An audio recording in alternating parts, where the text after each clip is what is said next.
The Karen Reed trial has once again captured national attention, pulling Americans into a gripping courtroom drama filled with questions about police conduct, forensic science, and the power of digital evidence.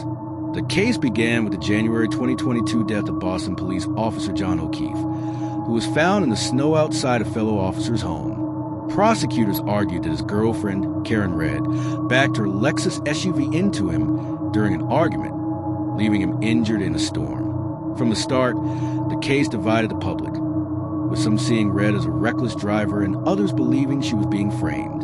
The first trial, held in 2024, ended in a mistrial. After hearing from over 70 witnesses and reviewing mountains of evidence, the jury could not reach a unanimous verdict. The mistrial opened the door to a wave of controversy. Texts from lead investigator Trooper Michael Proctor showed hostile remarks about Red, raising questions about bias. The defense seized on this, arguing that law enforcement was covering up what really happened inside the house, where O'Keefe was last seen alive. According to their theory, the officer was beaten inside the home and his body was staged outside, with Reed framed as the driver who hit him. Before the retrial even began, the case took several dramatic turns. A federal investigation into possible misconduct closed without charges, offering no confirmation of the alleged cover-up. Reed's legal team tried to block the retrial in federal court, arguing that putting her on trial again would violate double jeopardy protections. Those efforts failed as Massachusetts' highest court allowed prosecutors to proceed. As tensions grew, the judge issued a gag order on Reed's defense lawyers, restricting them from discussing the case publicly. This was a major setback for a defense team that had relied heavily on public support and social media to counter the prosecution's narrative. Adding to the complications, the judge later expressed grave concerns about the defense's expert witnesses from ARCCA, citing questions about how they had been paid and prepared. Court hearings were paused as the judge worked to untangle inconsistencies in the defense's explanations. When the retrial finally began in spring 2025, the courtroom atmosphere was electric.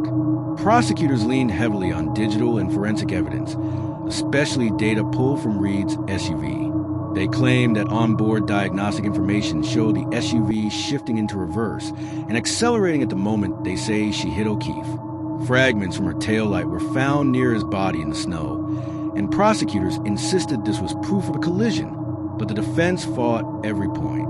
Their experts testified that the damage on Reed's vehicle didn't match the type of injuries O'Keefe suffered.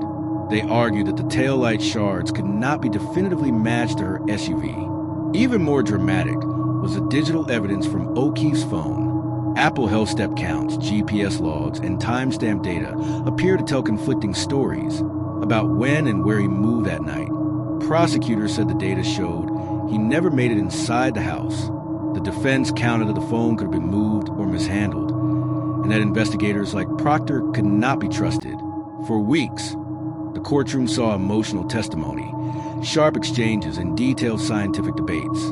Outside the courthouse, supporters of Red held signs accusing police of corruption, while others stood firm that justice for O'Keefe demanded conviction. The media covered every twist, and a documentary series about Reed's version of events added even more fuel to the public conversation. After 21 hours of deliberation, the jury delivered a stunning verdict in June 2025. Karen Reed was found not guilty of second-degree murder, not guilty of manslaughter while driving under the influence, and not guilty of leaving the scene of an accident causing death. She was convicted only of operating under the influence, a misdemeanor. Her sentence, 1 year of probation and mandatory enrollment in an impaired driving program. The verdict sent shockwaves through Massachusetts and beyond. Supporters celebrated the outcome as a triumph over systemic bias, while critics accused the defense of creating distractions to confuse the jury. Many observers said the case raised important questions about police accountability, the reliability of digital forensic evidence, and the influence of social media on modern trials. The Karen Reed trial is more than a courtroom conclusion. It has become a national conversation about truth, technology, and trust in the justice system. Whether people see Karen Red as a woman wrongfully accused or someone who narrowly escaped a harsher fate, the case shines a bright light on how fragile and contested the concept of justice can be in America today.